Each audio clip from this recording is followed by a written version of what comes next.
He lay there in the rain, waiting for a command that would never come. The sirens had stopped hours ago, but Rex, a German shepherd trained to protect, refused to leave his partner's side.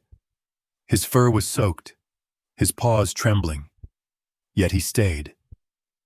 Eyes locked on the fallen officer who once called him family.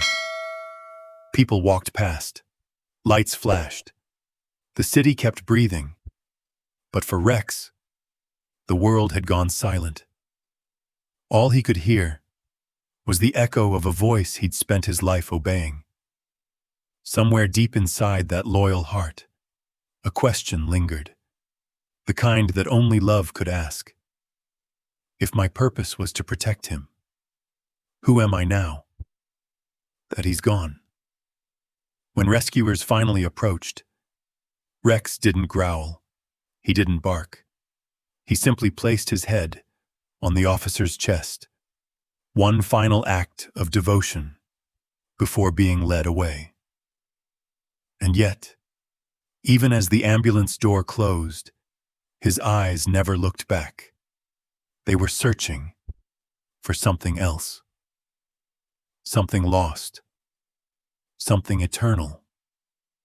Because love doesn't end when the heartbeat does. It just waits for the next command. Would you stay, too, if loyalty was the only thing you had left? The night rain fell like needles against the empty streets, each drop catching the amber glow of distant streetlights. The wail of a siren sliced through the quiet suburb, echoing down rows of shuttered houses. It was the kind of night that made even seasoned cops uneasy. Too still, too cold, too full of secrets. Officer Mark Webber tightened his grip on the steering wheel as he turned onto Willow Lane. The dispatcher's voice still echoed in his mind. Possible child disturbance. Neighbor heard crying, then silence. Mark exhaled slowly. After 15 years on the force, 10 of them in K-9, he had learned to recognize the kind of call that left a mark on your soul.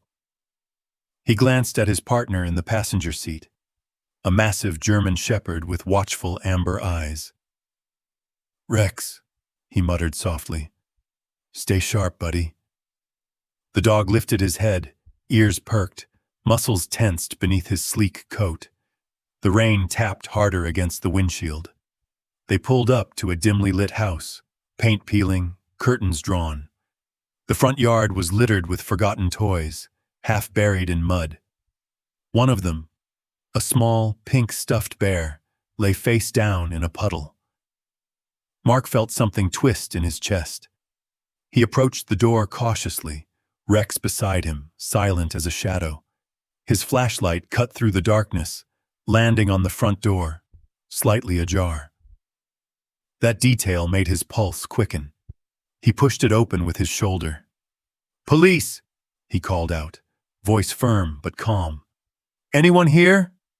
The house answered with silence, a heavy, suffocating silence broken only by the rhythmic dripping of water through the roof.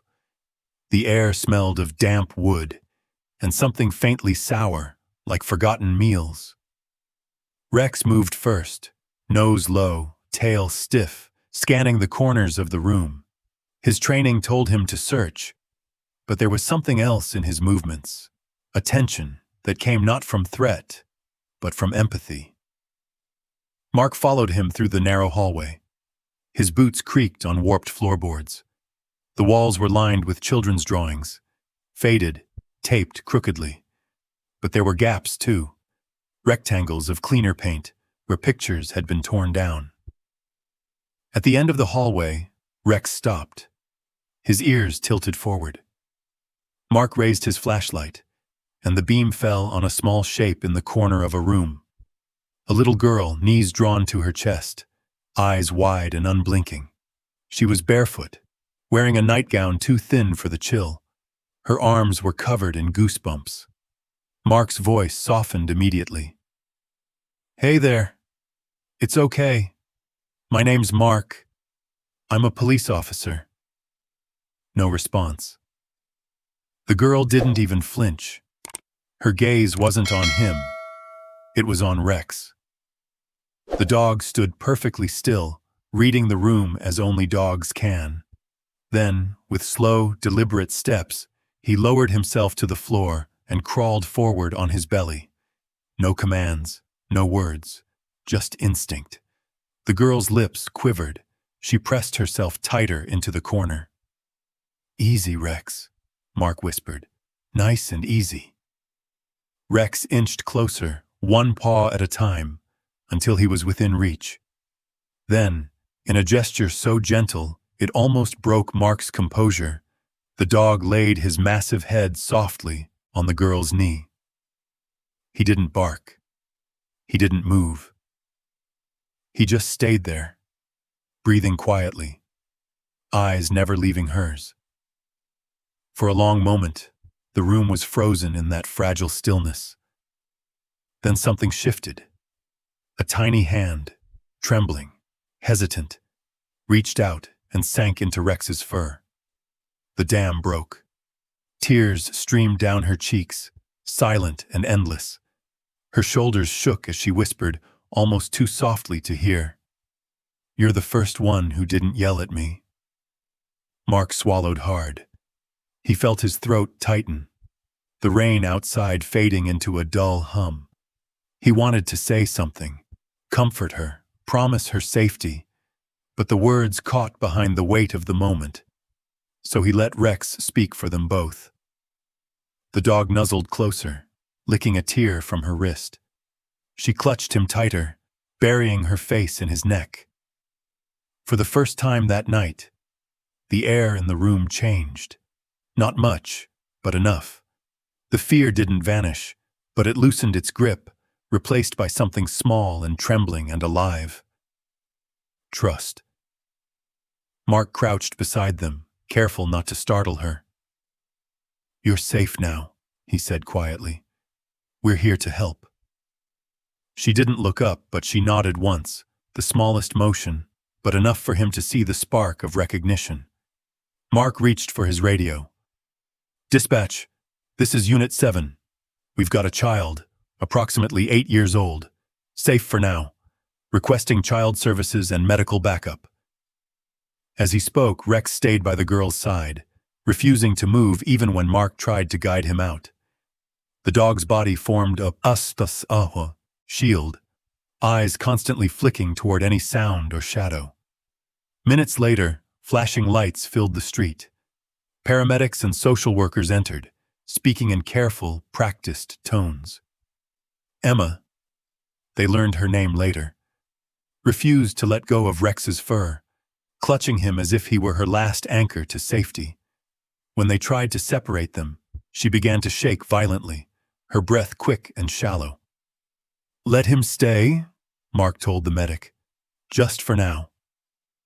And so they did. Rex walked beside the stretcher as they led Emma out into the rain. The storm had softened into a drizzle, the night now filled with the hum of radios and the soft chatter of officers. But amidst all the noise, one image stood apart. A little girl, her hand gripping a dog's collar, and a German shepherd walking proudly beside her like a silent guardian. As they reached the ambulance, Emma finally spoke again. Her voice was faint, almost carried away by the wind. "Will he come with me?" Mark paused. "If you want him to." She nodded. "Then I'll be brave." He smiled gently, though his heart ached. "That's good, kid. That's really good." The doors closed and the ambulance pulled away, taillights fading into the mist. Mark stood in the rain beside Rex, water dripping from the brim of his cap. The dog looked up at him, ears tilted back, waiting. "She'll be okay," Mark said softly, though he wasn't sure who he was trying to convince, Rex or himself. Rex gave a quiet huff, eyes still fixed on the road where the ambulance had gone. And in that still, rain-soaked night, something wordless passed between man and dog. An understanding that this was not the end, but the beginning of something that would change them all. The night of silence had spoken. The fragile thread of trust had been woven between fear and courage, between a wounded child and a dog who listened without judgment. And from that moment on, Rex would no longer just be a police dog. He would be her protector, her silent witness, and in ways neither could yet understand, her voice. 3 days had passed since that night of rain and silence. Yet in Officer Mark Webber's mind, the image of the little girl curled in the corner hadn't faded. He'd seen trauma before, too many times. But something about Emma lingered differently. Maybe it was the way she reached for Rex instead of anyone else. Or maybe it was how the dog, usually aloof with strangers, had leaned in as if he'd known her pain all along. Mark's boots echoed down the hallway of the Child Protection Center. The air was heavy with disinfectant, mixed faintly with crayons and paper. On the walls were drawings, some bright and messy, others dark and trembling. Each one, a piece of a story too big for words. Rex trotted beside him, leash loose, tail low but wagging slightly. A careful optimism. Nurses and counselors smiled softly as they passed. They'd heard about the hero dog who calmed the silent girl. At the far end of the hallway, a social worker named Linda waited by the door. "She's in the art room," Linda said quietly. "Hasn't said much, but she's been drawing. A lot." Mark nodded. "I just want her to see him again. Maybe it'll help." Inside the room, sunlight slanted through half-open blinds, painting thin lines across the floor. Emma sat at a small table, legs dangling, colored pencils scattered beside her. Her hair was brushed this time, though still tangled at the ends. She didn't look up when they entered. But Rex did. The moment he saw her, his ears perked and his pace quickened. The soft sound of claws on tile made Emma glance up. Her small face froze, then lit up, as if a trapped beam of light had finally found a way out. "Rex," she whispered. The dog's tail thumped once, twice, before he settled in front of her. Emma dropped her pencil and knelt down, wrapping her arms around his neck. The crayons rolled away unnoticed.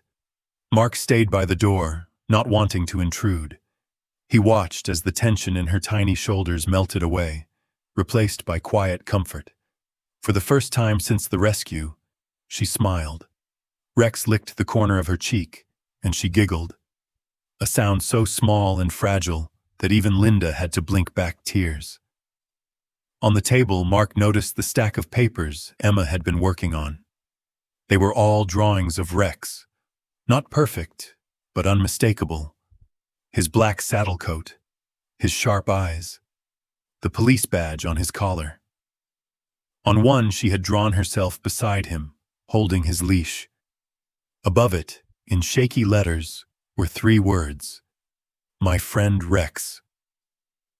Mark's chest tightened. He didn't realize until then how deeply the dog had already become part of her healing. Linda stepped forward softly. "She doesn't talk to anyone," she murmured. "Not to me, not to the psychologist, but she hums when she's with him. It's remarkable." Mark knelt to Emma's level. "Hey, kiddo. You remember me?" Emma nodded, still petting Rex. "You were with him that night." "Yeah," Mark smiled gently. "He's been asking about you." "He has?" she asked softly. "Oh yeah," Mark chuckled. "He keeps checking every room we walk past. I think he was hoping you'd show up." Emma looked down at Rex again. "He's the only one who doesn't ask me questions." The room went quiet. The kind of silence that holds weight. The kind where truth hides in simple sentences. From the corner, Dr. Harris, the child psychologist, approached. "She's more responsive around the dog than anyone else," she said. "We might have an option, if the department allows it." Mark glanced at her. What kind of option? Harris hesitated. We believe Emma could testify in court, but only if Rex is with her. Mark frowned slightly. Testify? She's just a kid. I know, Harris said, but the case depends heavily on her statement. If she can face that man with Rex by her side, it could change everything. The weight of that sank in. Mark turned toward Emma, still crouched beside Rex, humming quietly as she traced the outline of his paw. She was so small, so breakable. The idea of putting her on a witness stand felt like asking a candle to face the wind.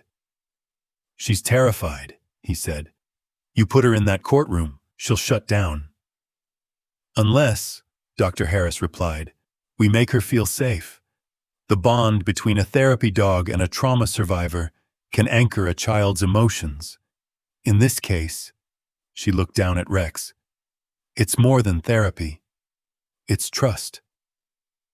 Mark exhaled, running a hand over his face. And you think the chief will go for that? Harris gave a thin smile. Let's just say it's unconventional. That afternoon, Mark sat in the chief's office. The blinds half drawn, sunlight cutting through dust in the air. Rex lay quietly beside the desk, head resting on his paws. Across from him, Chief Daniels flipped through the report, brow furrowing deeper with each page. So let me get this straight, Daniels said. You want to take a K-9 unit into a courtroom? During testimony? Yes, sir, Mark replied evenly. Just to be near her, nothing more. The chief sighed. We're not a therapy department, Weber. That's a police dog. He's trained for narcotics and search operations, not emotional support. I know that, Mark said quietly. But that dog did what no one else could. He reached her. You didn't see her that night.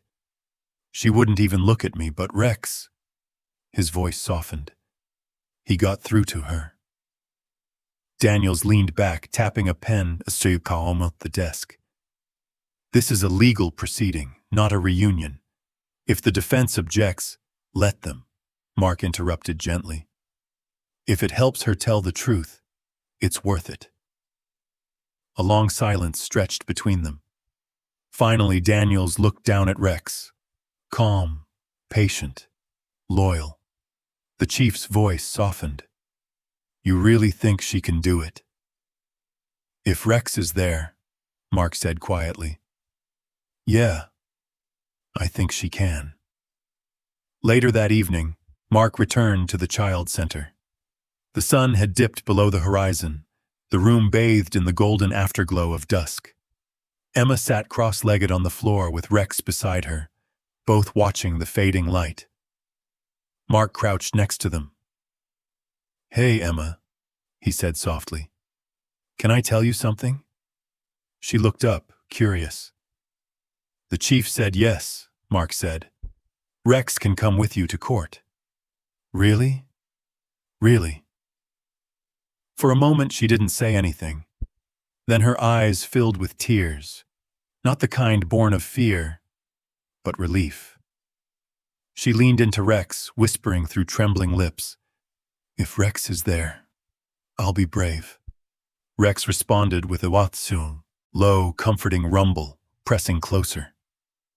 Mark turned away for a second, swallowing hard. There was something about that line, so simple, so pure, that hit deeper than any speech could. Outside, the city lights flickered on one by one, chasing away the darkness. Inside, a little girl found her courage, not in words, not in promises, but in the steady heartbeat of a loyal friend who would walk beside her into whatever came next. And as the night settled in, Officer Mark Weber knew that tomorrow would bring battles, lawyers, and doubts. But for now, in that quiet room, hope had finally taken root. The bond was no longer quiet. It was unbreakable. The morning of the trial broke cold and pale, the kind of winter day when even the light seemed hesitant to enter the room. Outside the courthouse, gray clouds hung low, and a thin mist clung to the steps where a cluster of reporters waited like vultures, cameras poised. The world loved a story, and this one had everything: a child, a crime, and a police dog who had somehow come the symbol of silent courage. Inside, the air buzzed with tension. The courtroom wasn't large, but every seat was filled. Lawyers shuffled papers, journalists whispered into recorders, and the accused sat stiffly beside his counsel, eyes hollow, mouth twisted into a smirk that made Officer Mark Weber's stomach turn. Mark stood by the door, dressed in his uniform, but off the stand today. At his side, Rex sat motionless, perfectly trained, yet his eyes missed nothing. The big German shepherd was the calm center in the storm, silent, alert, his steady breathing a rhythm against the chaos. Then the door opened quietly, and the room fell still. Emma stepped in. She was so small against the vastness of the chamber. Dressed in a soft gray dress, her hair neatly braided, she clutched something in her hand, a small chain with Rex's metal tag. She rubbed it between her fingers like a charm, drawing strength from its cool surface. Mark felt his chest tighten as he watched her walk. She didn't look at the audience, didn't glance toward the accused. Her eyes flickered only once, to where Rex waited, and in that instant, something in her straightened. A faint breath, a quiet gathering of courage. The bailiff guided her gently to the witness stand. The wooden chair looked too big, swallowing her tiny frame. She sat with her legs dangling above the floor, shoes barely brushing the edge. Judge Marianne Keller, a woman known for her stern fairness, adjusted her glasses. Her voice was firm but kind. "Miss Emma, you understand why you're here today?" Emma nodded once, barely audible. "To tell the truth," she whispered. "That's right." The judge offered the faintest smile. "And you have your friend with you." All eyes turned to Rex, sitting just behind the rail, positioned close enough for Emma to see, but not interfere. His posture was perfect. Head lifted, eyes locked on her. The prosecutor, Mr. Green, began his questions gently, his tone like a teacher's on the first day of class. "Emma, can you tell us a little about Rex?" Her fingers curled around the tag. "He's my friend," she said softly. "He helps me when I get scared." "And you're not scared right now, are you?" She hesitated, glancing toward Rex. "A little, but he's here." A few quiet smiles rippled through the audience, but the warmth didn't last long. The defense attorney, Mr. Carlyle, rose from his chair, tall, immaculate, and cold. His words carried a polished confidence that filled the room like static. "Your Honor," he said smoothly, "before we begin, I'd like to address the elephant in the room. This dog." Mark stiffened. Carlyle continued, "While we understand the child's need for comfort, allowing an active police dog in the courtroom is highly irregular. His presence may unduly influence the witness's testimony." Judge Keller leaned back. "Officer Weber, is your canine trained to remain silent?" "Yes, Your Honor," Mark replied calmly. "Rex is here only for support. He won't disrupt proceedings." "Chime hundred." The judge studied him for a moment, then nodded. "The court will permit it, under strict supervision." Carlyle's jaw tightened, but he said nothing. Instead, he turned his attention to the little girl in the witness box. "Well then, Miss Emma," he began, his voice oily with practiced charm, "you've been through quite a lot, haven't you?" Emma nodded nervously. "And you've spoken to many people about what happened? Police officers, counselors, lawyers. Is that right?" "Yes." "So it's possible," he said, pacing slowly, That all those people told you what to say today?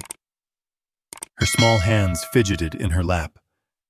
No, I remember it. Do you? Carlyle pressed, leaning closer. Or did someone remind you? A murmur rippled through the courtroom. Emma's face went pale. Her voice faltered. Mark clenched his fists. He wanted to shout, to stop the barrage, but the law bound him to silence. Carlyle's tone sharpened. Children have wild imaginations. Isn't it true that sometimes you dream about things that didn't really happen? Emma's lips parted, but no sound came out. Her throat tightened. The walls seemed to close in. And then, amid the suffocating silence, came a sound, soft but unmistakable. A single, gentle bark. All eyes turned to Rex. The dog hadn't moved from his spot, but his gaze was fixed on Emma, ears forward, tail still. It wasn't a warning bark, it was something else. A reminder, a heartbeat of courage. Emma blinked. Her trembling stopped. Her hand found the tag again, the metal warm now from her grip. She looked toward Rex, and for a moment, the noise of the room faded away. Judge Keller exhaled slowly, then turned toward the defense. Mr. Carlyle, I believe the witness has the right to continue without intimidation. Carlyle hesitated, caught off guard by the humanity in the judge's tone. Of course, Your Honor. The judge's eyes softened as she glanced toward Rex. And Officer Weber, she said, your partner may remain. That seemed to help. Mark nodded, heart swelling with quiet pride. Thank you, ma'am. The questioning resumed, gentler this time. Emma found her rhythm, her voice trembling but steady. She spoke of small things, not the horrors directly, but the moments around them, the silence, the fear, the cold. Every word carried weight far beyond her years. When her voice wavered, Rex's ears would twitch, his head tilt just slightly, and it was enough to steady her. By the time she finished, even the reporters had stopped scribbling. The room had grown utterly still. The prosecutor thanked her softly, and Judge Keller leaned forward. You did very well, Miss Emma. You may rest now. Emma looked toward Mark. Can Rex come closer? She whispered. The judge hesitated only a second before nodding. Mark gave a quiet hand signal. Rex rose and padded forward, every step deliberate, until he was beside the stand. Emma leaned down, wrapping her small arms around his neck.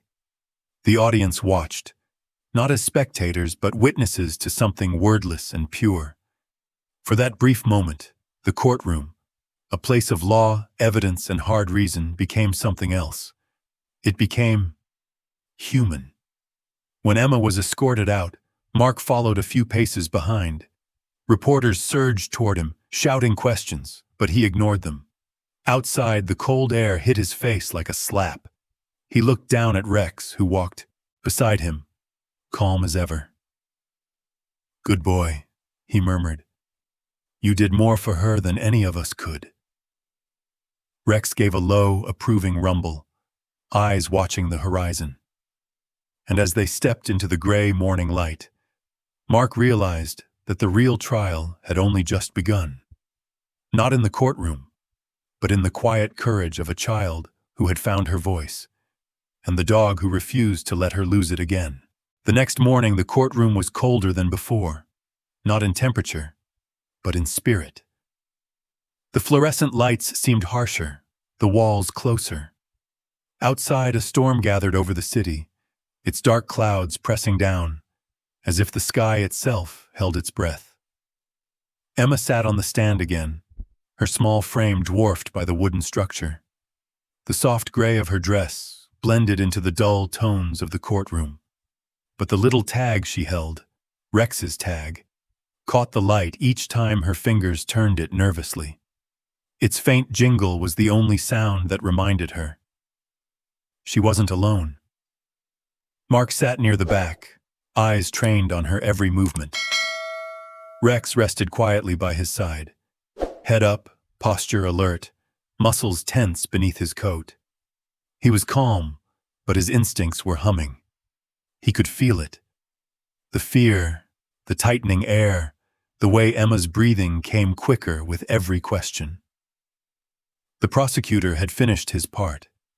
Emma's story was fragile, halting, but honest. It had drawn empathy from most in the room. But empathy was not victory. And the defense was waiting. Mr. Carlyle rose again, his suit flawless, his voice smooth as oil. "Miss Emma," he began, "you've done well today. But I have to ask you some questions, just to be sure we all understand." Emma nodded timidly. Carlyle's smile was polite, but there was no warmth in it. "You told the court you remember certain things, very serious things. Now, memory can be tricky, can't it? Sometimes people think they remember something, when really, someone told them about it later. That can happen, can't it?" Emma's lips parted, then closed again. She stared at Massen, her hands. I think I remember." Carlyle paced slowly, each step measured. "You think that's important. Because sometimes when adults talk to you, police officers, doctors, even psychologists, they might ask questions in a way that suggests an answer, don't they?" Mark felt a flicker of heat rise behind his eyes. He wanted to stand, to object, but he wasn't the lawyer here. He had to trust the prosecutor. Though every word Carlyle spoke felt like a knife twisting in his gut. Carlyle leaned closer to Emma, voice lowering just enough to sound kind. Too kind. "It's possible that someone told you what to say. Maybe you wanted to make them happy. That happens all the time, doesn't it?" Emma's throat worked. Her fingers clutched Rex's tag tighter, until her knuckles turned white. "No. No one told me what to say." "Oh." Carlyle tilted his head. "So everything you said, you saw with your own eyes? You're sure?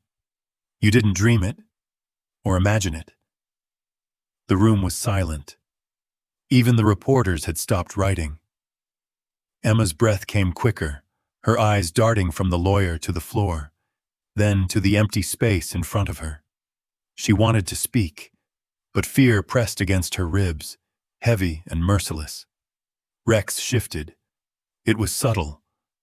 A quiet change in posture, his head lifting, gaze narrowing toward the man in the gray suit. His tail dropped low, body coiled with a controlled tension. Mark placed a hand on Rex's collar. "Easy, boy," he whispered, but his own voice trembled. Carlyle wasn't done. He took another slow step forward. "Emma," he said, feigning patience, "if you really remember, you'll have no trouble telling us. What color was the room? What time of day was it? What did you hear?" Emma froze. Her lips trembled, eyes wide. I don't know." "Exactly." Carlyle spread his hands triumphantly. "You don't know, because maybe it never happened." The words hit her like a slap. Something inside her snapped. A fragile string stretched too far. Her small shoulders began to shake. She pressed her palms to her ears, breathing sharp and panicked. "Stop," she whispered, then louder. "Stop, please." Judge Keller's gavel struck. "Mr. Carlyle!" But it was too late. Emma's composure crumbled. Tears spilled over, her voice breaking into sobs. "I remember. I do. I don't want to." Rex stood instantly. His movement was quiet but deliberate, one paw forward, then another. He didn't bark this time. He simply came to her side, ignoring the startled whispers around the room. Emma's cries softened the moment his fur brushed her leg. She turned toward him, clutching his neck, burying her face in his coat. The trembling began to slow. Mark rose from his seat, unable to stay still. "Your Honor," he said firmly, "we need a recess." "Granted," Judge Keller replied. 10 minutes. The gavel struck again. The room erupted into murmurs. Reporters whispered, pens scratching furiously. Carlyle turned away, face tightening as if realizing he'd gone too far.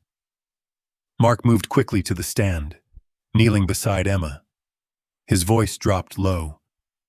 Hey, you did enough, kiddo. You were brave. Let us handle the rest." She shook her head violently, her wet hair sticking to her cheeks. "No, I remember everything." Her voice was raw, trembling, but steady. She looked up at him, eyes wide and fierce in their innocence. "He hurt me. I remember the room and the smell and the sound of the door. I remember everything." Mark felt something inside him fracture. He wanted to protect her from every word, every glare, every cruel doubt. But in that instant, he realized she didn't need protection. She needed to be believed. Rex pressed his muzzle against her chest, right over her heart. His eyes softened, his breathing slow, grounding her. Emma's small hand found his fur, fingers tightening as if drawing strength from his heartbeat. The storm outside broke then, thunder rolling like distant drums. Through the tall windows, lightning flashed across the courthouse walls, a white streak cutting through the gray. Mark looked up at the judge. "She's telling the truth," he said quietly. Not as a statement of law, but as a promise. Judge Keller nodded solemnly. "We'll resume shortly," she said.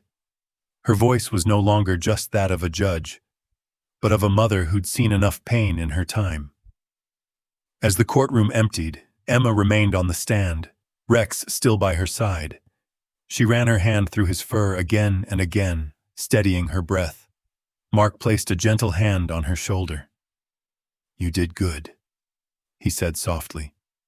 She looked up at him, eyes red but determined. "He can't scare me anymore. Not when Rex is here." Mark smiled faintly. "That's the bravest thing I've ever heard." Outside, rain began to fall. Soft, steady, cleansing. Inside, the fear began to lift, replaced by something stronger. Not relief, not victory, but truth. And though the trial was far from over, everyone in that courtroom, even the ones who'd doubted, had seen it. The courage of a little girl, the loyalty of a dog, and the moment when silence itself began to speak. The courtroom faded. The echo of Emma's trembling words dissolved into silence, replaced by the soft sound of rain against glass. And in that silence, something shifted. A memory unfolded. Not loud, not sudden, but like a door creaking open to a room long sealed away. The house was small and dim, filled with shadows that stretched across peeling wallpaper. A flickering bulb hung from the ceiling, swaying slightly as wind slipped through a cracked window. The air smelled faintly of old food and something sour, the scent of neglect that lingers even when everything else is gone. Emma sat on the floor near her bed, knees pulled close, a crayon clutched in her hand. She was smaller then, thinner, her hair tangled, her wrists bruised in places she didn't understand. Outside, night had fallen, but no one had tucked her in. No one had said goodnight. Her stomach growled softly, but she didn't move toward the kitchen. She knew better. Nights were for staying quiet, invisible.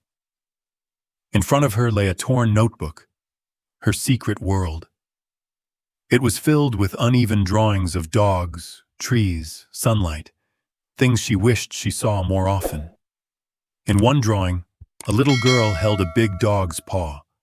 She'd drawn that one after she met Rex for the first time, when the police came that rainy night.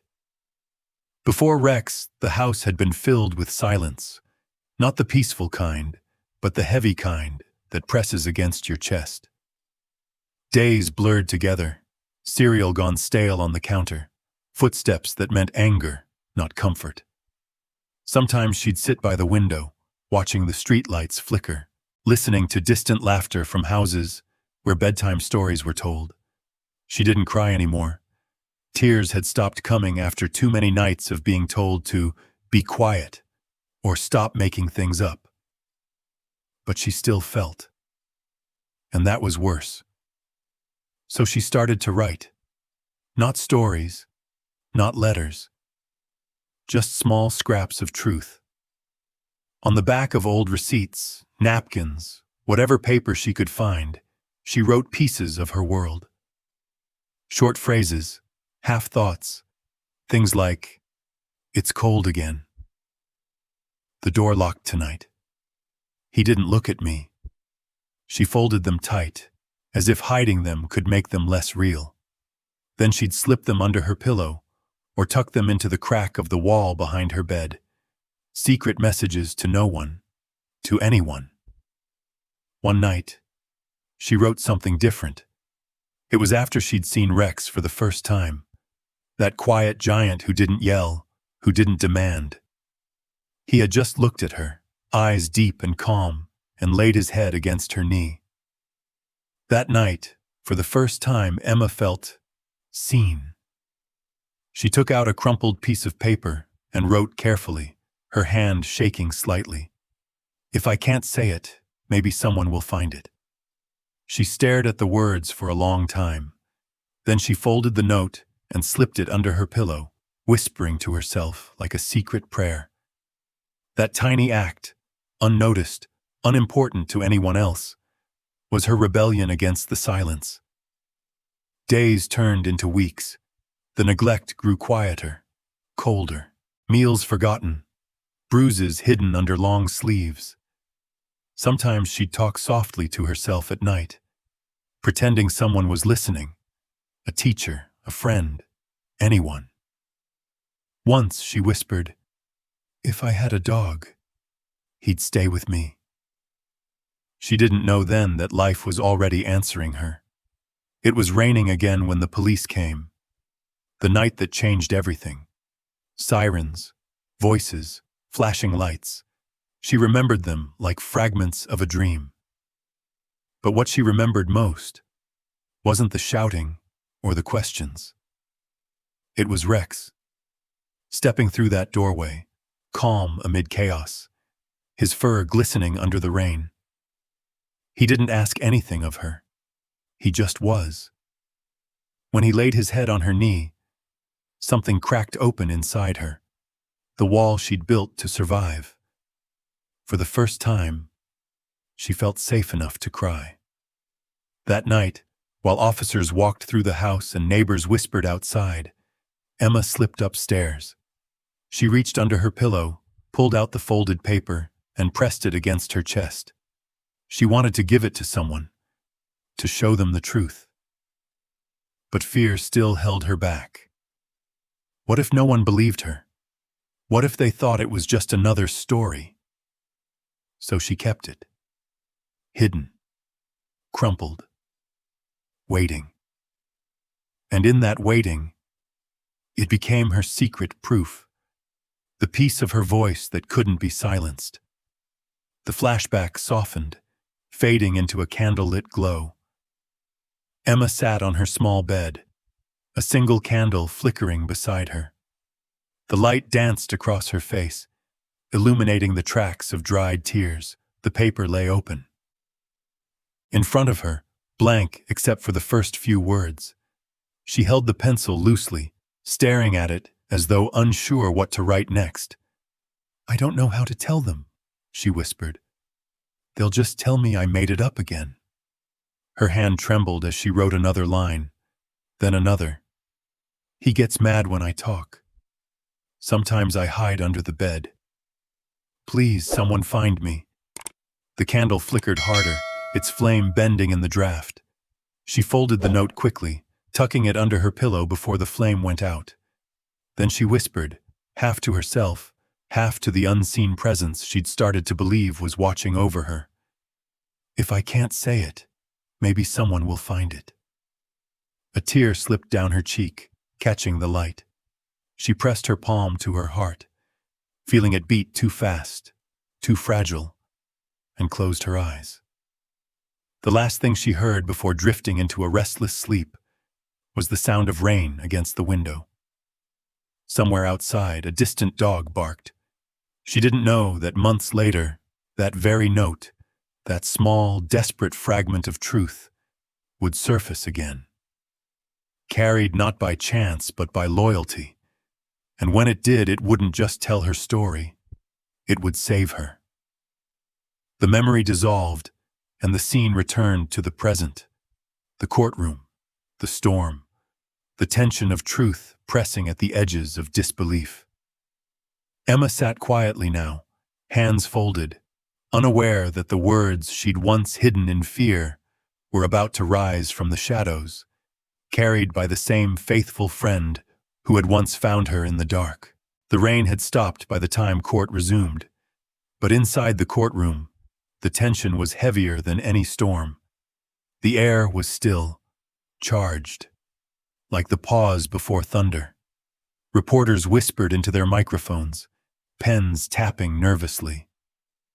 The defendant sat motionless, a faint smirk lingering on his lips, as though certain the tide had turned in his favor. Emma was back on the stand. Her hands fidgeted with the small tag around her neck. Rex's tag, the metal now dull from the constant press of her thumb. The little sound it made when she turned it between her fingers was the only rhythm keeping her calm. Mark watched from his seat near the front, his expression unreadable. He'd been through hundreds of cases, but none had ever felt like this, so fragile, so personal. Every breath Emma took seemed to echo inside him. And Rex hadn't taken his eyes off her since they walked in. The defense lawyer, Mr. Carlyle, was relentless. His polished voice cut through the stillness. "Miss Emma," he said with that same patronizing smile, "you've told us many things, but people change their stories when they're afraid, don't they?" Emma's lip trembled. She didn't answer. Carlyle pressed on. "Sometimes, when we're scared, we remember things wrong. It's not your fault. You're just a child. Isn't it possible that your memories are confused?" Her fingers tightened around the tag. "No," she whispered. "Are you certain?" He leaned closer, lowering his tone. "Because the court has no record of anything written by you. No diary, no message. Just your word." Mark felt a surge of anger rise inside him. No record? He almost spoke, but the judge's calm, steady gaze stopped him. Carlyle smiled slightly, sensing weakness. "You see, Your Honor, without any written proof, we can't—" A soft sound interrupted him. Clink. Everyone turned. It came from where Rex sat. The dog had risen, quietly, smoothly, ears forward, eyes alert. "Officer Weber," the judge began, startled. "Control your animal." Mark stood immediately. "Rex, stay." But Rex didn't stay. He moved forward with purpose, not aggression. Each step measured, tail low, movements fluid and focused. The courtroom fell completely silent. Even Carlyle froze mid-sentence. Rex's nose brushed against the leg of Mark's chair, then toward the small leather bag Mark had left near the bench. He pawed it once, softly. Then he turned, head tilted toward Emma. "Rex?" Mark whispered, his heart pounding. The dog ignored him. Instead, he walked toward the witness stand.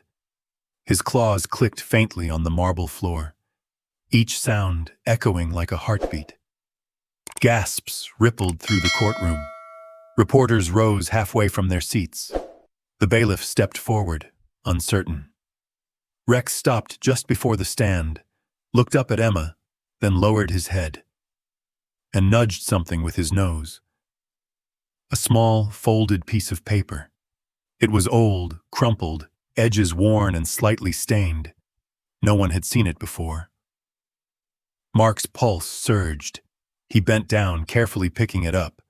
His hands shook. "What's that?" the prosecutor asked.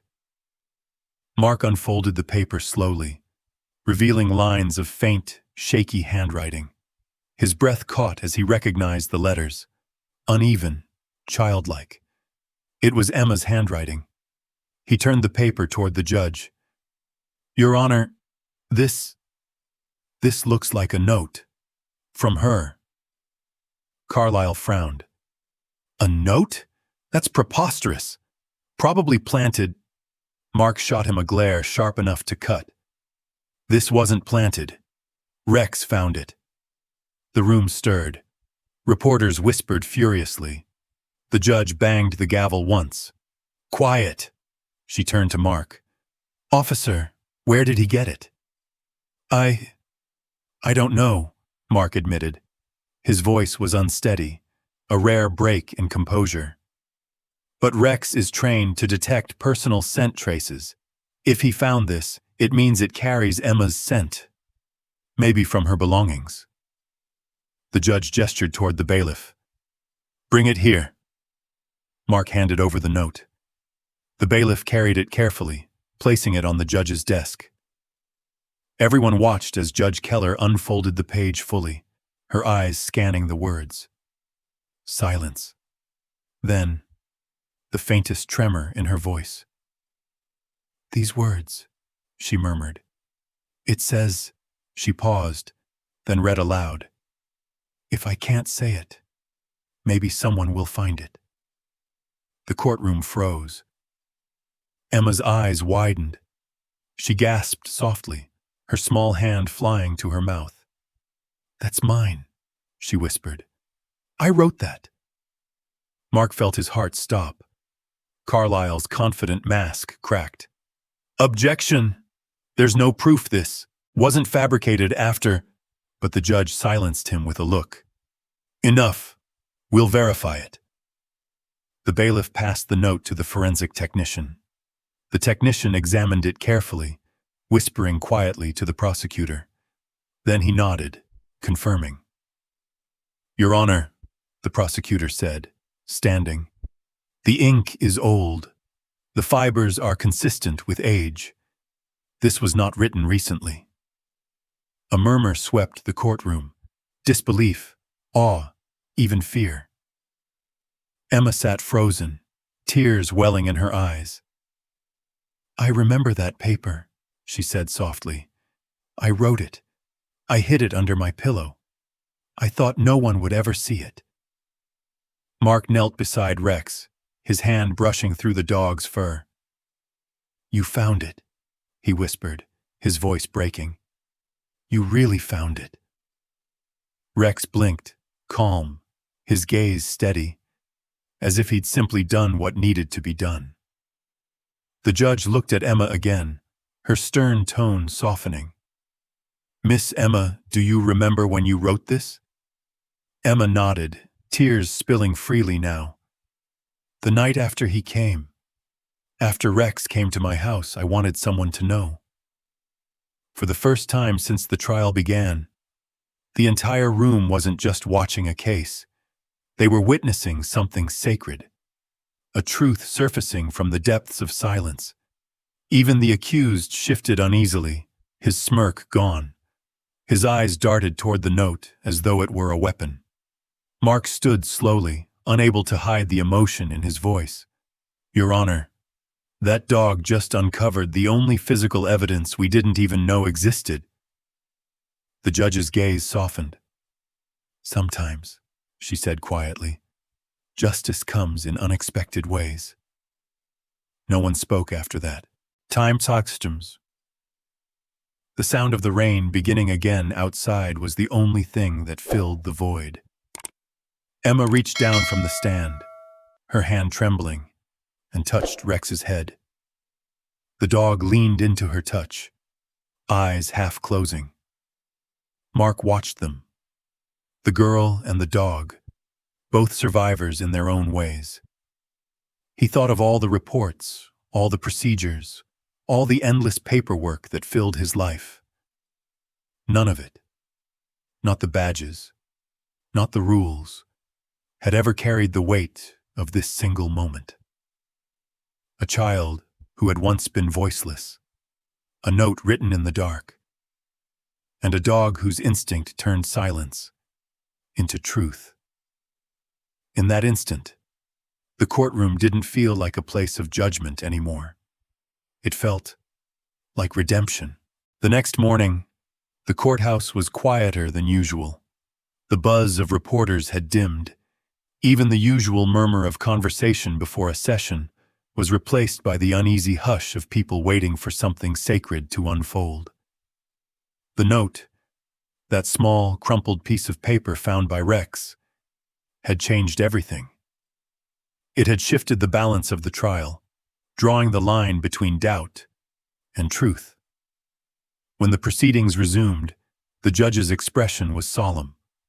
In her hands was a thin evidence file, the one containing that single note. It was now enclosed in a plastic sleeve, sealed and labeled, yet the faint creases and smudged pencil lines were still visible, as if the past itself had been folded into it. "Before we continue," Judge Keller said, her voice echoing through the chamber, "the court has received verification results from the forensic analysis of the note submitted yesterday." She nodded toward the technician seated beside the prosecutor's desk. The man stood, clearing his throat. "Your Honor," he began, holding up the report, "our analysis confirms the paper and ink are at least several months old. The pencil strokes and pressure patterns are consistent with a child's hand. Furthermore, the content matches linguistic and emotional markers of a child experiencing prolonged neglect and emotional distress." He turned a page, reading carefully. "The handwriting has been verified against samples of Emma's drawings. They are a match." A soft gasp rippled through the room. The judge gestured for him to continue. "The note reads," he said slowly, voice steady but touched by emotion, "If I can't say it, maybe someone will find it. I just want someone to say goodnight." The courtroom fell into a silence so complete, it seemed to swallow the air itself. Emma's small shoulders trembled on the witness stand. The words, her own words, echoed back to her like the voice of a ghost. She remembered writing them, in the dim light of that old room, when the world felt too big and too empty. Carlyle, the defense lawyer, stood stiffly, his confidence visibly cracked. His mouth opened, then closed again. There were no clever objections left, no loopholes to crawl through. The judge leaned forward. "Mr. Carlyle, do you still question the authenticity of this note?" He hesitated, jaw tight. "No, Your Honor," he muttered finally.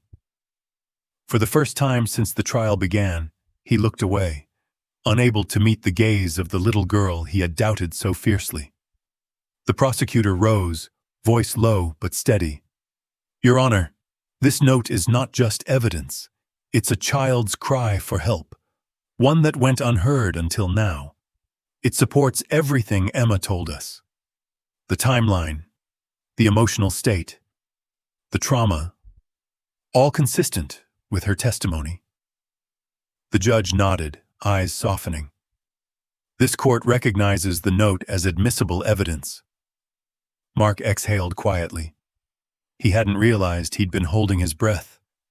Beside him, Rex sat perfectly still, his gaze fixed on Emma. His tail gave one slow, faint wag. Not excitement, but something deeper, gentler. Mark reached down, brushing his hand through the dog's fur. "You found her truth, buddy," he whispered. You brought her voice back. Rex leaned slightly into his touch, as if he understood. Across the room, Emma wiped at her cheeks with the back of her hand.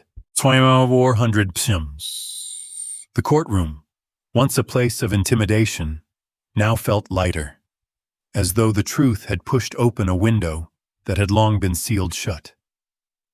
Judge Keller closed the evidence folder with deliberate care. This case is no longer about speculation, she said softly. It's about a child's courage and the faithfulness of a companion who helped reveal it. She looked toward Emma.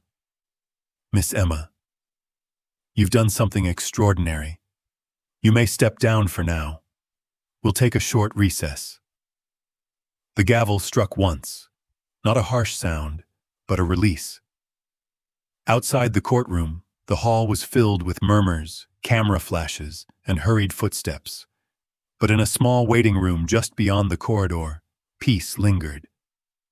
Emma sat on the couch, Rex beside her, his large body curled protectively near her legs. She was quiet, her eyes red but steady. In her hand, she held a copy of the note the technician had printed for record. She read it again, the familiar words trembling slightly on the page. If I can't say it, maybe someone will find it. I just want someone to say goodnight. Her lips quivered. I forgot I wrote this, she said softly. Mark, leaning against the wall nearby, looked over. You were scared, he said gently. People forget things when they're trying to survive. She nodded slowly. But he didn't forget. Her gaze drifted down to Rex. The dog looked up at her, ears slightly perked, as if listening to her heart instead of her words.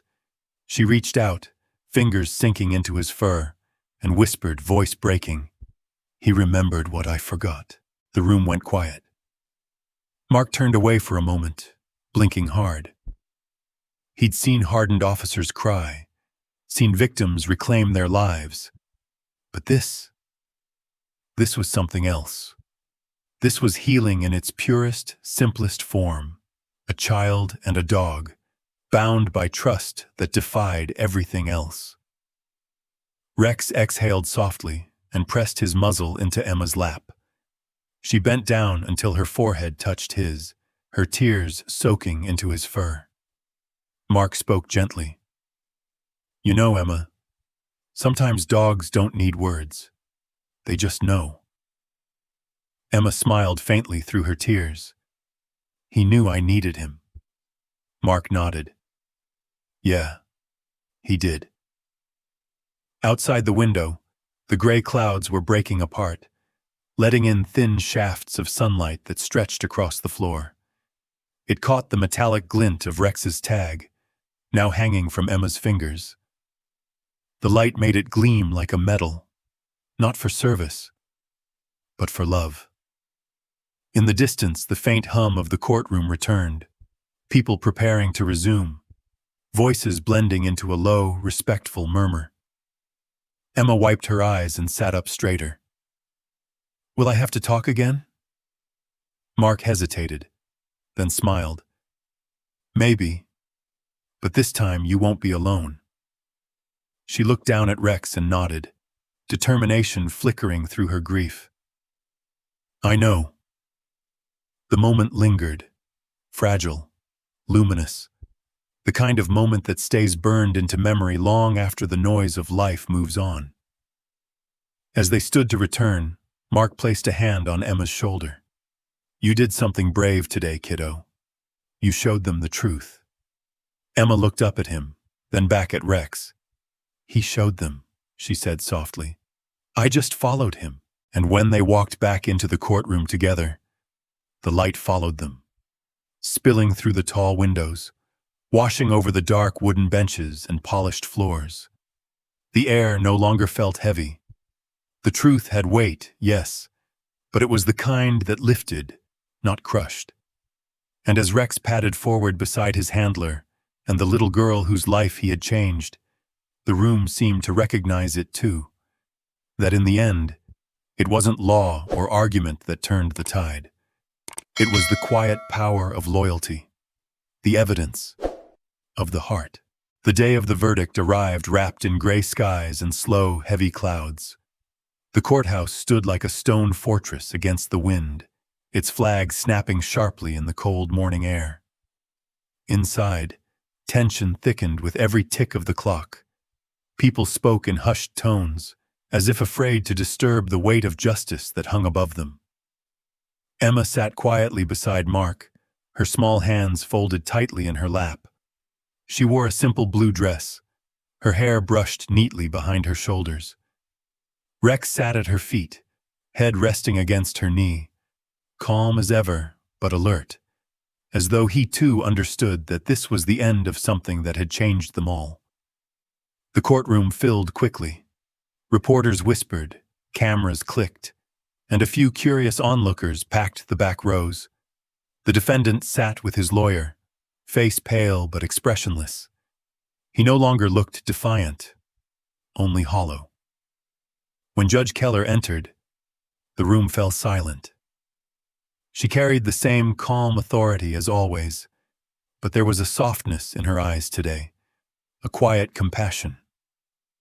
She cleared her throat, glancing down at the stack of papers before her. Months of evidence, testimony, and heartbreak bound together in manila folders.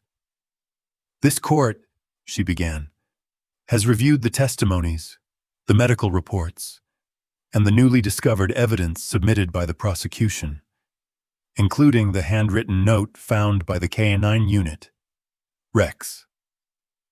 Her gaze moved toward the dog. A faint, almost invisible smile touched her lips before she continued. "Based on all evidence presented, and the undeniable consistency of the child's statement, this court finds the defendant." The silence stretched. You could hear the hum of the lights overhead, the muffled sound of rain beginning again outside. "Guilty on all charges." The word seemed to hang in the air before it sank into everyone's bones. A collective breath released across the room, part relief, part disbelief.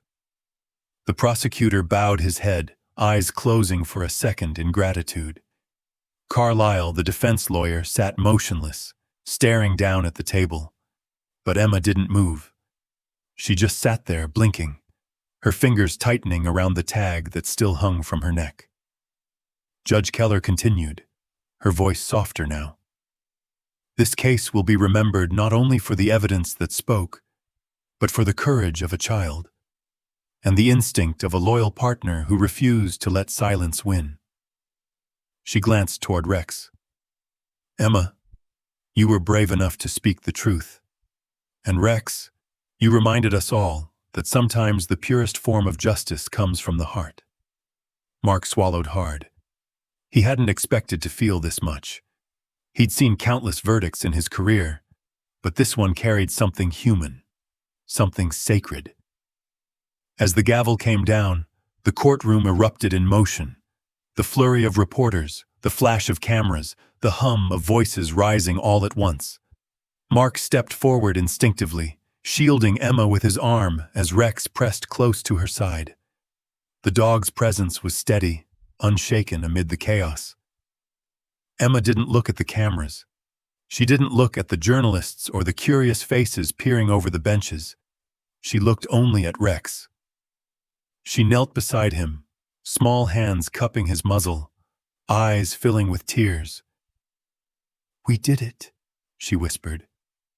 "You helped me be brave." Rex's ears perked slightly as if he recognized her voice more than her words. His tail gave one slow wag. His amber eyes locked on hers, gentle, loyal, forever steady. Mark felt a lump rise in his throat. He turned away for a moment, pretending to adjust his cap, but the sting in his eyes betrayed him. Hours later, after the crowds had gone, the courtroom was nearly empty. The benches were bare, the lights dimmed. Only Mark, Emma, and Rex remained in the hallway outside, waiting for the social worker to arrive. Emma sat quietly on a bench, holding a small backpack. All her belongings fit inside. A new home awaited her, a foster family a few towns away, a place where she could start over. Mark sat beside her, elbows on his knees, staring at the floor. "They seem like good people," he said softly. "You'll like them." Emma nodded, not looking up. Her fingers traced the tag in her palm, the one she'd held onto since the beginning. "Will Rex come with me?" she asked suddenly. Mark hesitated. He'd been dreading this question. "You know he can't, sweetheart. He's a police dog. He's got work to do." She nodded again, slower this time. Her voice trembled. "I know, but he's my best friend." Mark's throat tightened. "I know, Emma. He'll always be your friend. Always." Rex stood then, sensing the shift in emotion. He walked toward her, his head level with her chest. Emma slid off the bench, kneeling on the cold tile floor. The hallway lights flickered softly as she reached out, resting her forehead against his. The world seemed to narrow around them, just the girl and the dog, the hum of distant rain, and a silence filled with everything they couldn't say. "Thank you," she whispered, her voice breaking. "Thank you for hearing me when no one did." Rex's ears twitched. He pressed closer, letting out a soft, low whine, a sound that carried both confusion and sorrow.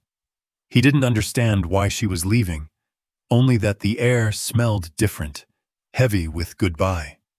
Mark turned away, jaw tightening. He blinked hard, but a tear slipped free before he could stop it. He cleared his throat softly. "We'll come visit," he said, though he wasn't sure if he was speaking to her or to the dog. Emma nodded, still clutching Rex's fur. "I'll miss you," she whispered into his neck. "You saved me." Rex stayed perfectly still, tail unmoving, breathing slow. Only his eyes followed her every word, eyes that seemed to hold the weight of all that had passed between them. Fear, trust, and the kind of love that doesn't need words to be understood. When the social worker finally arrived, Emma stood slowly. She gave Rex one last gentle kiss on his head, her tears falling onto his fur. "Goodbye, Rex." Mark placed a hand on her shoulder as she turned away. Rex took one hesitant step forward, then stopped, as if understanding that this was where his duty ended, and hers began. The elevator doors closed behind her with a soft chime. For a long time after, Mark and Rex stood in that empty hallway, the echoes of her small footsteps fading down the corridor. Finally, Mark crouched beside his partner, resting a hand on the dog's neck. "She's gonna be okay, boy," he said quietly. "You did your job." Rex looked up at him, then back toward the elevator, letting out one final sigh, low, aching, but peaceful. Outside, storm clouds began to break apart. Sunlight slipped through the windows, catching in Rex's fur and glinting off the metal tag still resting in Mark's hand. The tag that had once hung from Emma's neck. He slipped it into his pocket and whispered, "You'll see her again, buddy. One day." And as they walked out into the soft light of afternoon, the courthouse behind them, the world seemed to exhale, not in relief but in reverence, for a truth that had finally been heard. A year had passed since the verdict. Seasons had come and gone, and life in the city had settled back into its familiar rhythm. The same streets, the same sirens, the same quiet pulse that beat beneath the surface of ordinary days. But for Mark Webber and for Rex, not everything felt the same. The dog still worked cases, still responded to calls, still followed scents through alleyways and fields, still stood beside Mark like a shadow stitched to his boots. He performed every command flawlessly, every task with precision. But sometimes, when the work was done and the world quieted, Mark would catch him staring into the distance, still, solemn, thoughtful. There was something in Rex's eyes that hadn't been there before, a quiet yearning, not for rest or reward, but for something he couldn't name, something missing. Mark noticed it most at night.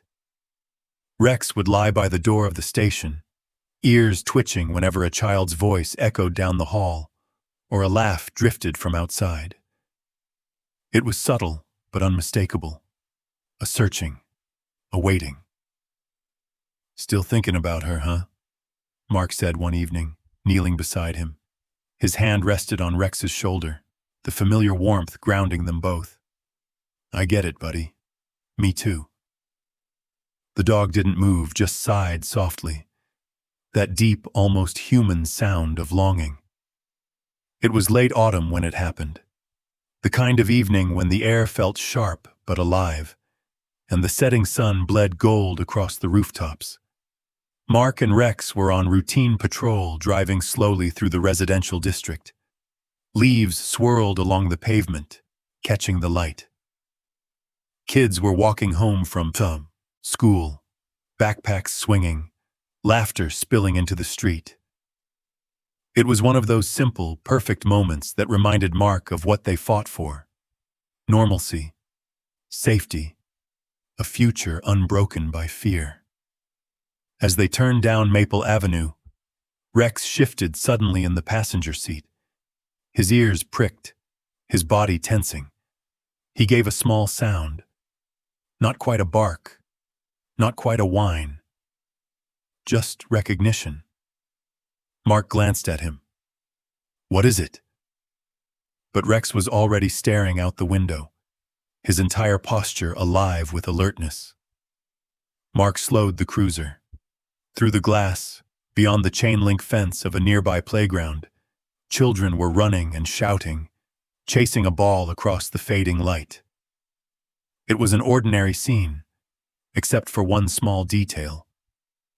A girl stood near the swing set, her brown hair glinting in the sunset.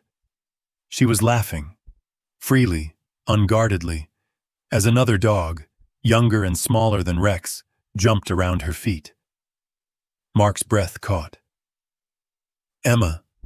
Rex gave a soft, low whine, then another. His tail began to wag, slow at first, then faster, like something inside him had woken up after a long sleep. Mark pulled over to the curb and killed the engine. "Go on," he said, voice thick. "Go see her." He barely finished the sentence before Rex pushed open the door with his paw and leapt out. Across the playground, Emma looked up at the sound of claws on pavement.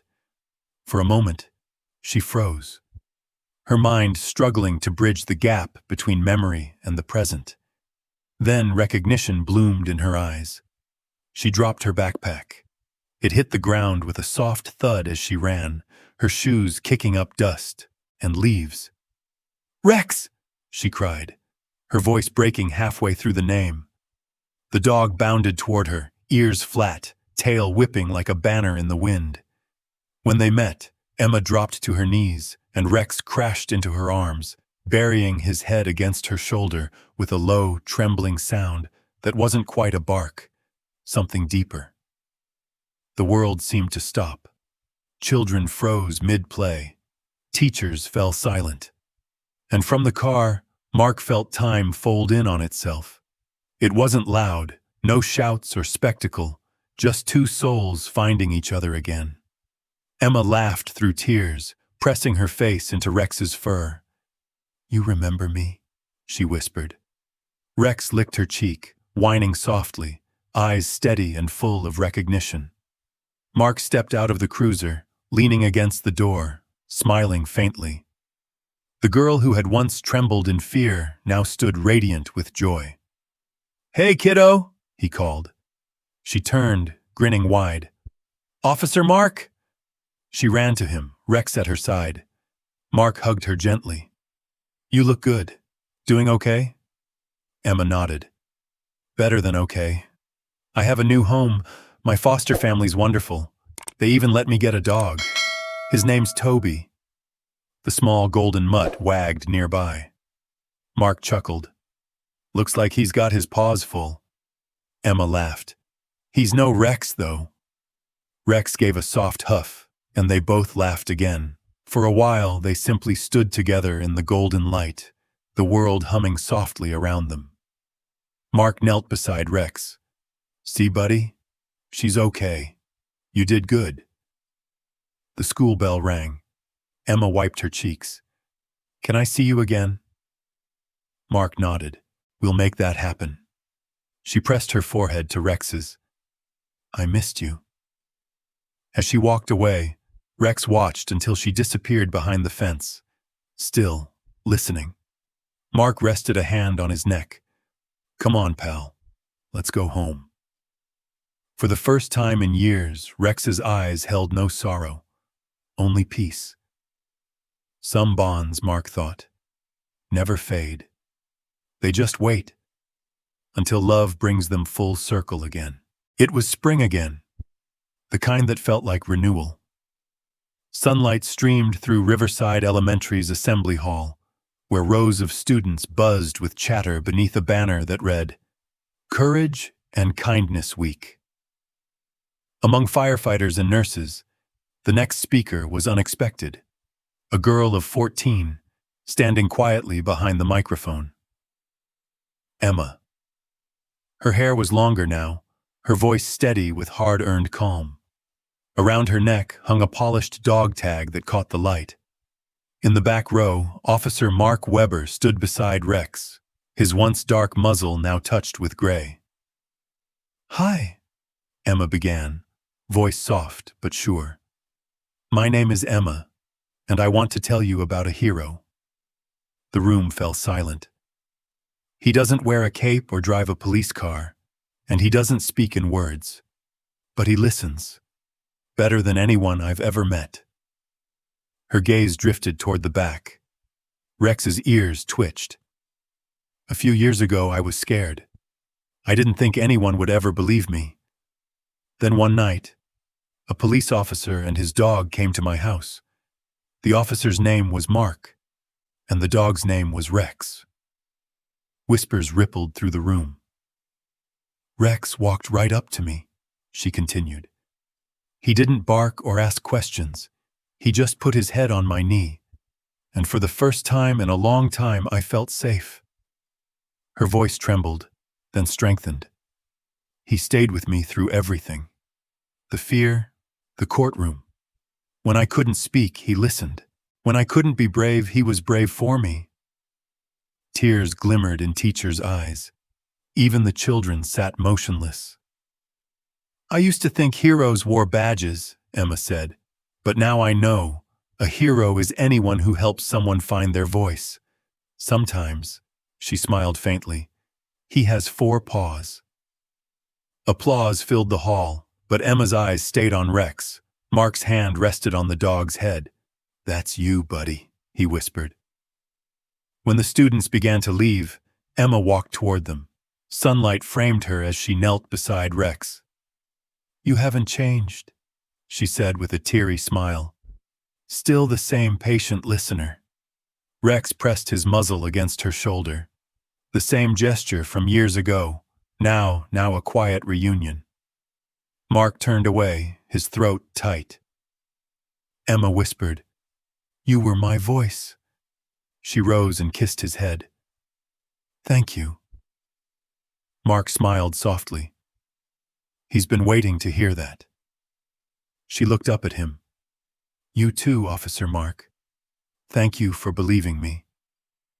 He smiled. I just followed his lead, he said. They stood in the golden light, man, dog, and girl bound by faith and healing. Then the school bell rang. Emma waved and walked away, sunlight following her out. Rex watched until the doors closed, calm and still. Mark exhaled. Well, partner, he murmured, looks like our job's done. Rex's tail thumped once, steady and sure. Together they stepped into the light, silent, steadfast, and whole. Some heroes protect with strength. The rare ones protect with silence. Sometimes, stories like this remind us that love doesn't need words. It just needs presence. A loyal dog, a gentle nudge, a heartbeat beside yours. That's what real connection feels like. German shepherds, with their quiet strength and unshakable loyalty, show us what it means to stand by someone. Through fear, through healing, through everything that makes us human. If you've ever looked into your own dog's eyes and felt that unspoken understanding, you already know how powerful that bond can be. And if you'd like to explore ways to deepen that connection, to understand your dog's needs, emotions, and quiet signals a little better, there's a wonderful resource I've found helpful. I'll leave it below, in case your heart tells you to take a look. No pressure, no pitch. Just something I thought a fellow dog lover might appreciate. Because sometimes, all it takes is one small step, a bit more patience, a bit more listening, to discover that the greatest teachers of love have 4 paws and the purest hearts on earth.